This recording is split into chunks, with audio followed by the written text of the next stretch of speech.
ہمارے ہاں بہت سے لوگ نماز کیوں نہیں پڑھتے؟ کس لیے نہیں پڑھتے؟ لمبی بہت ہوتی، وہ سنتے ہی گھبرا اٹھتے ہیں کہ اتنی لمبی نماز کیسے پڑھیں.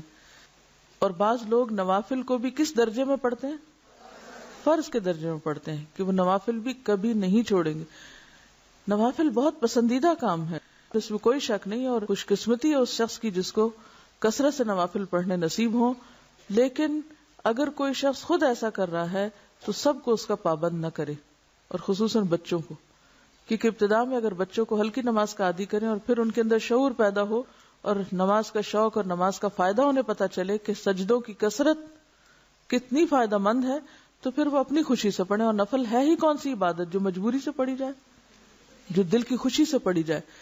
تو وہ نوافل کیا نوافل ہوئے جن میں دل کی خوشی شامل نہ ہو. تو جو چیز جس مقام پہ ہے اسے اسی مقام پہ رکھنا چاہیے، اسے نہ اس سے بڑھانا چاہیے اور نہ گھٹانا چاہیے. نمازوں کی رکعات: نماز فجر 2 سنتیں 2 فرض یعنی کل 4 رکعتیں. نماز ظہر 4 سنتیں 4 فرض 2 سنتیں. نماز ظہر 10 رکعتیں ہوئیں. نماز عصر 4 فرض. نماز مغرب 3 فرض 2 سنتیں 5 رکعتیں ہوئیں. نماز عشاء 4 فرض اور 2 سنتیں 6 رکعتیں ہوئیں. نماز وتر دراصل رات کی نماز ہے جو تہجد کے ساتھ ملا کے پڑھی جاتی ہے. جو لوگ رات کو اٹھنے کے عادی نہ ہوں وہ وتر بھی نماز عشاء کے ساتھ ہی پڑھ سکتے ہیں. رسول اللہ صلی اللہ علیہ وسلم نے فرمایا: من خاف اللہ یقوم من آخر اللیل فلیوتر اولہ، جسے خطرہ ہو کہ رات کے آخری حصے میں نہیں اٹھ سکے گا وہ اول شب ہی وتر پڑھ لے. لیکن کہیں یہ نہ سمجھیں کہ وتر عشاء کی نماز ہے، وہ عشاء کی نماز کا حصہ نہیں ہے. ٹھیک ہے، وہ تہجد کی نماز کا حصہ ہے. اگر کوئی تہجد نہ پڑھے کیونکہ تہجد نفلی نماز ہے تو وتر سونے سے پہلے بھی پڑھ سکتا ہے. اب آپ دیکھیے کہ یہاں انہوں نے صرف فرض اور سنتیں لکھی، نفل نہیں لکھے. تو نفل جو ہے وہ اس کی اصل کیا ہے کہ وہ ایسی عبادت ہے جو دل کی خوشی سے کی جاتی ہے اور اس کی کوئی تعداد متعین نہیں، آپ جتنے چاہیں پھر پڑھتے جائیں. کہ کوئی یہ خیال نہ کرے کہ ہم نے نماز کی رکعتیں کم کر دی، یعنی فرائض اور سنتیں گنلی، نفل چھوڑ دیے. نوافل اپنی خوشی اور مرضی کی عبادت ہے. رسول اللہ صلی اللہ علیہ وسلم نے کسی کو پڑھنے کے لیے مجبور نہیں کیا، اس لیے ہمیں کوئی حق نہیں کہ ہم اپنے نفلوں کو فرضوں کا ضروری اور لازمی ضمیمہ بنا ڈالیں. فرضوں کے ساتھ آپ کی نفل عبادت یعنی سنتیں آ گئی ہیں جس سے نماز پوری اور مکمل ہو گئی. لہذا اگر کوئی شخص یہ پڑھنا چاہے تو پڑھ لے، اگر نہیں پڑھنا چاہے تو نماز ہو جائے گی. مؤکدہ سنتیں: نماز کی وہ سنتیں جن کی تاکید کی گئی ہے. حضرت ام حبیبہ رضی اللہ عنہا کہتی ہیں کہ رسول اللہ صلی اللہ علیہ وسلم نے فرمایا: جو شخص دن اور رات میں فرضوں کے علاوہ 12 رکعتیں پڑھے اس کے لیے بہشت میں گھر بنایا جاتا ہے. ان 12 رکعتوں کی تفصیل کیا ہے؟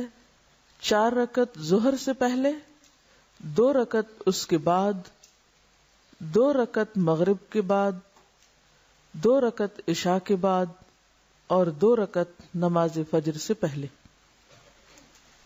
حضرت ابن عمر رضی اللہ عنہ فرماتے ہیں کہ میں نے رسول اللہ صلی اللہ علیہ وسلم کے ساتھ ظہر سے پہلے 2 رکعتیں پڑھی. اس سے کیا پتہ چلتا ہے کہ ظہر سے پہلے 4 کی بجائے 2 رکعتوں کا بھی جواز ہے. یعنی اگر آپ مصروف ہیں یا جلدی میں ہیں تو بجائے اس کے کہ بالکل چھوڑ دیں تو 4 کی بجائے 2 بھی پڑھ سکتے ہیں. رسول اللہ صلی اللہ علیہ وسلم سنتیں گھر میں پڑھتے تھے.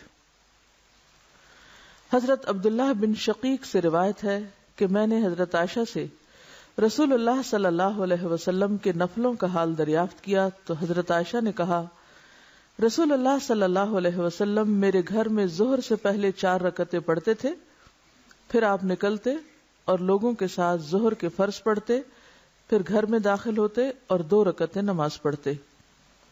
آپ لوگوں کے ساتھ مغرب کی نماز پڑھتے، پھر گھر میں داخل ہوتے اور 2 رکعت سنت پڑھتے، پھر آپ لوگوں کے ساتھ عشاء کی نماز پڑھتے، پھر گھر میں داخل ہوتے اور 2 رکعتیں نماز پڑھتے. اور رات کو آپ صلی اللہ علیہ وسلم 9 رکعت تہجد کی نماز پڑھتے، ان میں وتر بھی ہوتا تھا. اور جب صبح نمودار ہوتی تو نماز فجر سے پہلے 2 رکعتیں سنت پڑھتے تھے. اور یہ سنت نمازیں اور نفل نمازیں آپ کی گھر پر ہوتی تھی. غیر مؤکدہ سنتیں. رسول اللہ صلی اللہ علیہ وسلم نے فرمایا جو شخص عصر سے پہلے 4 رکعت سنت پڑھے اللہ اس پر رحمت کرے. یعنی شوق دلایا گیا ہے، تاکید نہیں. مغرب سے پہلے 2 رکعتیں. رسول اللہ صلی اللہ علیہ وسلم نے 2 مرتبہ فرمایا مغرب سے پہلے 2 رکعتیں ادا کرو. تیسری بار فرمایا جس کا جی چاہے، یعنی بھی غیر مؤکدہ ہے. یہ اس لیے فرمایا کہ کہیں لوگ اسے سنت مؤکدہ نہ بنا لیں. جمعہ کے بعد کی سنتیں. نبی صلی اللہ علیہ وسلم نے فرمایا جب تم جمعہ کے بعد نماز پڑھنا چاہو تو 4 رکعت ادا کرو. معلوم ہوا کہ جمعہ کے بعد 4 رکعت سنت پڑھنی چاہیے، اور اگر کوئی 2 رکعتیں بھی پڑھ لے تو جائز ہوگا. حضرت ابن عمر رضی اللہ عنہ روایت کرتے ہیں کہ رسول اللہ صلی اللہ علیہ وسلم جمعہ کے بعد کچھ نماز نہیں پڑھتے تھے، یہاں تک کہ اپنے گھر آتے تو 2 رکعت پڑھتے، کہ مسجد میں 4 سنتیں 2 کر کے پڑھے، اور اگر گھر میں آ کے پڑھے تو 2 سنتیں پڑھے. ٹھیک ہے، یعنی آپ دیکھیے کہ یہ جو اوپر 2 تطبیق ہے نا، تو ایک آپ صلی اللہ علیہ وسلم کا قول ہے کہ اگر کوئی جمعہ کے بعد نماز پڑھنا چاہے تو 4 رکعتیں پڑھے. لیکن آپ کا عمل کیا تھا گھر میں، کہ آپ نے گھر میں 2 رکعت پڑھی.